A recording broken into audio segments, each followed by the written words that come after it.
जय साईनाथ। साईनाथ बाबा की आज्ञा से और उनकी कृपा से मैं साईं सच्चरित्र का अध्याय 7 आरंभ करती हूँ। इस अध्याय के अंतर्गत हम जानेंगे बाबा के अद्भुत अवतार के बारे में, श्री साईं बाबा की प्रकृति, उनकी यौगिक क्रियाएं, उनकी सर्वव्यापकता, कुष्ठ रोगी द्वारा सेवा, खापड़े के पुत्र को प्लेग, पंढरपुर गमन और अद्भुत अवतार। तो आइए आरंभ करते हैं। श्री साईं बाबा समस्त यौगिक क्रियाओं में पारंगत थे। 6 प्रकार की क्रियाओं के तो वे पूर्ण ज्ञाता थे। 6 क्रियाएं, जिसमें धोती एक 3 इंच चौड़े 22.5 इंच लंबे कपड़े के भीगे हुए टुकड़े से पेट को स्वच्छ करना, खंड योग अर्थात अपने शरीर के अवयवों को पृथक पृथक कर उन्हें पुनः पूर्ववत जोड़ना और समाधि आदि भी सम्मिलित है। यदि कहा जाए तो वे हिंदू थे, तो आकृति से वे यवन से प्रतीत होते थे। कोई भी यह निश्चयपूर्वक नहीं कह सकता कि वे हिंदू थे या यवन। वे हिंदुओं का रामनवमी उत्सव यथाविधि मनाते थे, साथ ही मुसलमानों का चंदनोत्सव भी। वे उत्सव में दंगलों को प्रोत्साहन तथा विजेताओं को पर्याप्त पुरस्कार भी देते थे। गोकुल अष्टमी को वे गोपाल काला उत्सव भी बड़ी धूमधाम से मनाते थे। ईद के दिन वे मुसलमानों को मस्जिद में नमाज पढ़ने के लिए आमंत्रित किया करते थे। एक समय मुहर्रम के अवसर पर मुसलमानों ने मस्जिद में ताजिए बनाने तथा कुछ दिन वहां रखकर फिर जल्लूस बनाकर गांव से निकालने का कार्यक्रम रचा। श्री साईं बाबा ने केवल 4 दिन ही ताजियों को वहां रखने दिया और बिना किसी राग द्वेष के 5वें दिन वहां से हटवा दिया।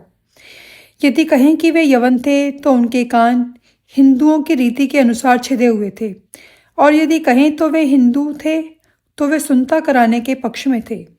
नाना साहब चांदरोकर, जिन्होंने उनको बहुत समीप से देखा था, उन्होंने बताया कि बाबा की सुन्नत नहीं हुई थी। साईं लीला पत्रिका श्री वी देव द्वारा लिखित शीर्षक बाबा यवन की हिंदू पृष्ठ 562 को देखो।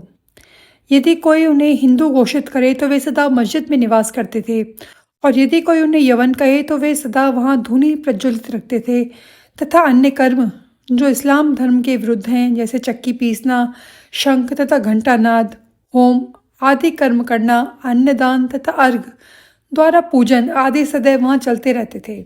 यदि कहें कि वे यवन थे तो कुलीन ब्राह्मण और अग्निहोत्री भी अपने नियमों का उल्लंघन कर सदा उनको साष्टांग नमस्कार किया करते थे। जो उनके स्वदेश का पता लगाने गए, उन्हें अपना प्रश्न ही विस्मृत हो गया और वे उनके दर्शन मात्र से मोहित हो गए। अस्तु इसका निर्णय कोई न कर सका कि यथार्थ में साईं बाबा हिंदू थे या यवन। इसमें आश्चर्य ही क्या है। जो अहम तथा इंद्रिय जन्य सुखों को तिलांजलि देकर ईश्वर की शरण में आ जाते हैं तथा जब उसे ईश्वर के साथ अभिन्नता प्राप्त हो जाती है, तब उसकी कोई जाति पाति नहीं रह जाती। इसी कोटि में श्री साईं बाबा भी थे। वे जातियों और प्राणियों में किंचित मार्ग भी भेदभाव नहीं रखते थे। फकीरों के साथ वे आमिष और मछली का सेवन भी कर लेते थे। कुत्ते भी उनके भोजन पात्र में मुंह डालकर स्वतंत्रता पूर्वक खाते थे, परंतु उन्होंने कभी कोई आपत्ति नहीं की। ऐसा अपूर्व और अद्भुत श्री साईं बाबा का अवतार था। गत जन्मों के शुभ संस्कारों के परिणाम स्वरूप मुझे भी उनके श्री चरणों के समीप बैठने और उनका सत्संग लाभ उठाने का सौभाग्य प्राप्त हुआ। मुझे जिस आनंद व सुख का अनुभव हुआ, उसका वर्णन मैं किस प्रकार कर सकता हूँ। यथार्थ में बाबा अखंड सच्चिदानंद थे, और उनकी महानता और अद्वितीयता का बखान कौन कर सकता है। जिसने उनके श्री चरण कमलों में शरण ली, उसे साक्षात्कार की प्राप्ति हुई। अनेक सन्यासी, साधक और अन्य मुमुक्षुजन भी श्री साईं बाबा के पास आया करते थे। बाबा भी सदैव उनके साथ चलते फिरते, उठते बैठते, उनसे वार्तालाप कर उनका चित्त रंजन भी किया करते थे। अल्लाह मालिक सदैव उनके होठों पर था। वे कभी भी विवाद और मतभेद में नहीं पड़ते थे तथा शांत एवं स्थिर रहते थे, परंतु कभी कभी वे क्रोधित हो जाया करते थे। वे सदैव ही वेदांत की शिक्षा दिया करते थे। कोई भी अंत तक ही जान नहीं पाया कि साईं बाबा वास्तव में कौन थे। अमीर और गरीब दोनों के लिए एक समान थे। वे लोगों के गुहे व्यापार को पूर्णतः जानते थे, और जब वे रहस्य प्रकट करते थे तो सब विस्मित हो जाते थे। स्वयं ज्ञानावतार होकर भी वे सदैव अज्ञानता का प्रदर्शन किया करते थे। उन्हें आदर सत्कार से सदैव अरुचि थी। इस प्रकार का श्री साईं बाबा का वैशिष्ट था। थे तो वे शरीरधारी, परंतु कर्मों से ही उनकी ईश्वरीयता सदैव स्पष्ट झलकती थी। शिरडी के सकल नर नारी उन्हें परम ब्रह्म ही मानते थे। मैं मूर्ख जो हूँ, श्री साईं बाबा की अद्भुत लीलाओं का वर्णन नहीं कर सकता। शिरडी के प्राय समस्त मंदिरों का उन्होंने जीर्णोद्धार किया। श्री तात्या पाटिल के द्वारा शनि, गणपति, शंकर पार्वती, ग्राम्य देवता और हनुमान जी आदि के मंदिर ठीक करवाए। उनका दान भी विलक्षण था। दक्षिणा के रूप में जो भी धन एकत्रित होता था, उसमें से वे किसी को 20 रुपये, किसी को 15 रुपये तथा किसी को 50 रुपये इस प्रकार प्रतिदिन स्वच्छतापूर्वक वितरण कर देते थे। प्राप्तिकर्ता उसे शुद्ध दान समझता था। बाबा की भी सदैव यही इच्छा थी कि उपयुक्त रीति से व्यय किया जाए। बाबा के दर्शन से भक्तों को अनेक प्रकार का लाभ पहुंचता था। अनेकों निष्कपट और स्वस्थ बन गए, दुष्ट आत्मा पुण्य आत्माओं में परिणित हो गए, अनेकों कुष्ठ रोग से मुक्त हो गए और अनेकों को मनोवांछित फल की प्राप्ति हो गई। पंगुओं की पंगुता नष्ट हो गई। उनकी कीर्ति दूर दूर तक फैलती गई और भिन्न भिन्न स्थानों से यात्रियों के झुंड शिरडी आने लगे। बाबा सदैव धूनी के पास ही आसन जमाए रहते थे और वहीं विश्राम किया करते थे। वे कभी स्नान करते थे और कभी स्नान किए बिना ही समाधि में लीन रहते थे। वे सिर पर एक साफा, कमर में एक धोती और तन ढकने के लिए एक अंगरखा धारण करते थे। प्रारंभ से ही उनकी वेशभूषा इसी प्रकार थी। वे अपने जीवन के पूर्वार्ध में गांव में चिकित्सा कार्य भी किया करते थे। रोगियों को निदान कर उन्हें औषधि भी देते थे और उनके हाथ में अपरिमित यश था। इसी कारण वे अल्पकाल में ही योग्य चिकित्सक विख्यात हो गए। यहाँ केवल एक घटना का उल्लेख किया जाता है जो बड़ी ही विचित्र सी है। एक भक्त की आंखें बहुत लाल हो गई, उसमें सूजन भी आ गई। शिरडी सरीखे छोटे गांव में डॉक्टर कहाँ मिलते। तब भक्तगण ने रोगी को बाबा के समक्ष उपस्थित किया। इस प्रकार की पीड़ा में डॉक्टर प्राय लेप, मरहम, अंजन, गाय का दूध तथा कपूर युक्त औषधियों को प्रयोग में लाते हैं, पर बाबा की औषधि तो सर्वथा ही भिन्न थी। उन्होंने भिलावा पीसकर उसकी 2 गोलियां बनाई और रोगी के नेत्रों में एक एक गोली चिपकाकर कपड़े की पट्टी से आंखें बांध दी। दूसरे दिन पट्टी हटाकर नेत्रों के ऊपर जल के छींटे छोड़ दिए। सूजन कम हो गई और नेत्र प्राय निरोग हो गए। नेत्र शरीर का एक अति सुकोमल अंग है, परंतु बाबा की औषधि से कोई हानि नहीं पहुंची, वरन नेत्रों की व्याधि दूर हो गई। इस प्रकार के अनेक रोगी निरोगी हो गए। ये घटना तो केवल एक उदाहरणार्थ ही यहाँ दी गई है। बाबा को समस्त यौगिक प्रयोग तथा क्रियाएं ज्ञात थी। उसमें से केवल 2 का ही यहाँ उल्लेख किया जाता है। धोती क्रिया, जिसमें आंखों को स्वच्छ किया जाता है।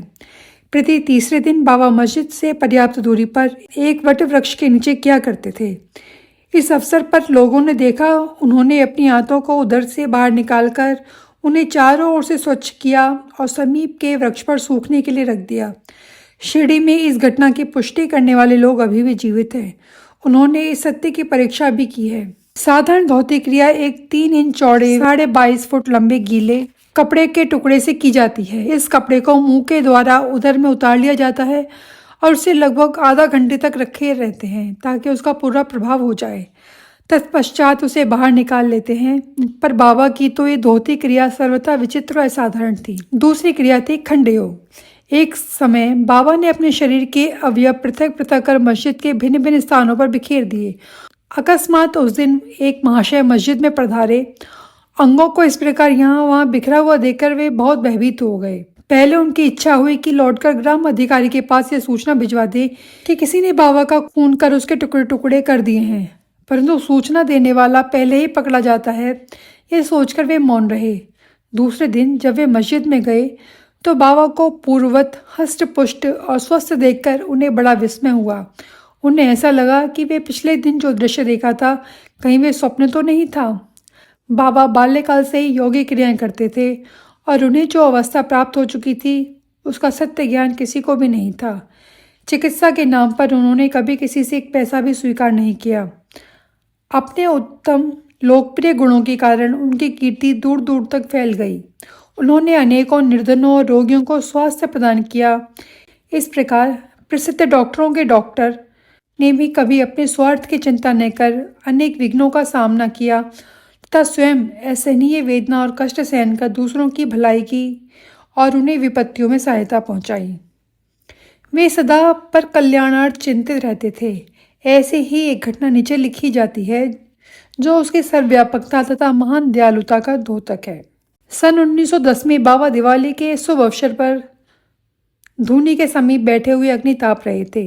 साथ ही धूनी में लकड़ी डालते जा रहे थे। धूनी प्रचंडता से प्रज्वलित थी। कुछ समय पश्चात उन्होंने लकड़ियां डालने के बदले अपना हाथ धूनी में डाल दिया। हाथ बुरी तरह से झुलस गए। नौकर माधव तथा माधवराव देशपांडे ने बाबा को धूनी में हाथ डालते देखकर उसे तुरंत दौड़कर उन्हें बलपूर्वक पीछे खींच लिया। माधवराव ने बाबा से कहा, देवा, आपने ऐसा क्यों किया? बाबा सावधान होकर कहने लगे, यहाँ से कुछ दूरी पर एक लोहारन जब भट्टी धोंक रही थी, उसी समय उसके पति ने उसे बुलाया। कमर से बंधे हुए शिशु का ध्यान छोड़कर वह शीघ्रता से दौड़ गई। अभाग्यवश शिशु फिसलकर भट्टी में गिर पड़ा। मैंने तुरंत ही भट्टी में हाथ डालकर शिशु के प्राण बचा लिए। मुझे अपने हाथ जल जाने का कोई दुख नहीं था, परंतु मुझे संतोष है कि एक मासूम शिशु के प्राण बच गए। जय साईनाथ। माधवराव देशपांडे के द्वारा बाबा का हाथ जल जाने का समाचार पाकर श्री नाना साहेब चांदोरकर बम्बई के सुप्रसिद्ध डॉक्टर श्री परमानंद के साथ दवाइयाँ, लेप, मरहम तथा पट्टियाँ आदि लेकर शीघ्रता से शिरडी को आए।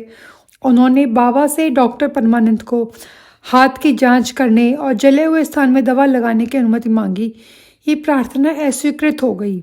हाथ जल जाने के पश्चात एक कुष्ठ रोग पीड़ित भक्त भागोजी शिंदे उनके हाथ पर सदैव पट्टी बांधते थे। उनका कार्य था प्रतिदिन जले हुए स्थान पर घी मलना और उसके ऊपर एक पत्ता रखकर पट्टियों से उसे पुनः पूर्ववत कसकर बांध देना।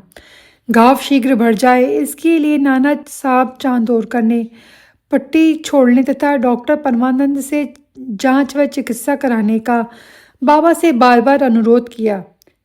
यहाँ तक कि डॉक्टर परमानंद ने भी अनेक बार प्रार्थना की, परंतु बाबा ने यह कहते हुए टाल दिया कि केवल अल्लाह ही मेरा डॉक्टर है। उन्होंने अपना हाथ का परीक्षण कराना अस्वीकार कर दिया।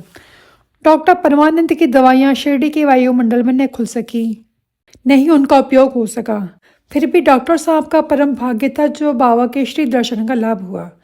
भागोजी को दवा लगाने की अनुमति मिल गई। कुछ दिनों के उपरांत जब घाव भर गए तब सब भक्त सुखी हो गए, परंतु ये किसी को ज्ञात न हो सका कि कुछ पीड़ा शेष रह गई थी या नहीं। प्रतिदिन प्रातःकाल घृत से हाथ की मालिश और पुण्य कसकर पट्टी बांधना, श्री साईं बाबा की समाधि पर्यंत ये क्रम इसी प्रकार चलता रहा। श्री साईं बाबा सदृश पूर्ण सिद्ध को यथार्थ में इस चिकित्सा की कोई भी आवश्यकता नहीं थी, परंतु भक्तों के प्रेमवश उन्होंने भागोजी की सेवा निर्विघ्न स्वीकार की। जब बाबा लेंडी को जाते थे तो भागोजी छाता लेकर उनके साथ चलते थे। प्रतिदिन प्रातःकाल जब बाबा धूनी के पास आसन पर विराजते तब भागोजी वहां पहले से ही उपस्थित रहकर अपना कार्य प्रारंभ कर देते थे। भागोजी ने पिछले जन्म में अनेक पाप कर्म किए, इस कारण वे कुष्ठ रोग से पीड़ित थे। उनकी उंगलियां गल चुकी थीं और शरीर पीप आदि से भरा हुआ था, जिसमें दुर्गंध भी आती थी। यद्यपि बाह्य दृष्टि से दुर्भाग्य प्रतीत होते हुए भी, परंतु बाबा का प्रधान सेवक होने के नाते यथार्थ में वे अधिक भाग्यशाली तथा सुखी थे। उन्हें बाबा के सानिध्य का पूर्ण लाभ प्राप्त हुआ। अब मैं बाबा की एक दूसरी अद्भुत घटना का वर्णन करती हूँ। श्री खापड़े अमरावती के श्री दादा साहेब खापड़े की धर्मपत्नी अपने छोटे पुत्र के साथ कई दिनों से शिरडी में थी। पुत्र तीव्र ज्वर से पीड़ित था। पश्चात उसे प्लेग की गिल्टी भी निकल आई। श्रीमती खापड़े भयभीत हो बहुत घबराने लगी और अमरावती लौट जाने का विचार करने लगी। संध्या समय जब बाबा वायु सेवन के लिए वाड़े के पास जा रहे थे तब उन्होंने उनसे लौटने की अनुमति मांगी तथा कंपित स्वर में कहने लगी कि मेरा प्रिय पुत्र प्लेग से ग्रस्त हो गया है, अब मैं घर लौटना चाहती हूँ। प्रेम पूर्वक उसका समाधान करते हुए बाबा ने कहा, आकाश में बहुत बादल छाए हुए हैं, उनके हटते ही आकाश पूर्वत स्वच्छ हो जाएगा। ऐसा कहते हुए उन्होंने कमर तक अपनी कफनी उठाई और वहां उपस्थित सभी लोगों को अंडों के बराबर 4 गिल्टियां दिखाकर कहा, देखो मुझे अपने भक्तों के लिए कितना कष्ट उठाना पड़ता है, उनके कष्ट मेरे हैं। ये विचित्र और असाधारण लीला देखकर लोगों को विश्वास हो गया कि संतों को अपने भक्तों के लिए किस प्रकार कष्ट सहन करने पड़ते हैं। संतों का हृदय मोम से भी नरम तथा मक्खन जैसा कोमल होता है। वे अकारण ही भक्तों से प्रेम करते हैं और उन्हें अपना निजी संबंधी समझते हैं। बाबा अपने भक्तों से कितना प्रेम करते थे, किस प्रकार उनकी समस्त इच्छाओं और समाचारों को पहले से ही जान लेते थे, इसका वर्णन कर मैं यह अध्याय समाप्त करूंगा। नाना साहब चांदोरकर बाबा के परम भक्त थे। वे खाना देश में नंदुरबार के मामलतदार थे। उनका पंढरपुर को स्थानांतरण हो गया और श्री साईं बाबा की भक्ति उन्हें फलदायी हो गई, क्योंकि उन्हें पंढरपुर, जो भू बैकुंठ सदृश समझा जाता है, उसमें रहने का अवसर प्राप्त हो गया।